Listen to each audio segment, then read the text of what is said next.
Alcon, we are constantly striving to find innovative ways to save our customers money. Here we are turning one of our 369 calendar knives. Historically, this was done on a manual lathe and required a grinding operation for the OD. This process was both time-consuming and required a high level of operator intervention. The turning for this product has since been moved into our CNC lathe department, giving the finished product far more consistency and can be completed in a fraction of the time. One of the challenges we faced when moving this product onto a CNC lathe was the work holding. The 369 calendar knife has a 1/4-20 tapped hole in the center rather than a bored hole, so our standard work holding wouldn't work for this application.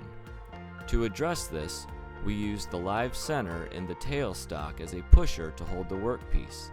As you can see, this provides enough holding force to give us a quality surface on both the finished bevels and the OD of the workpiece.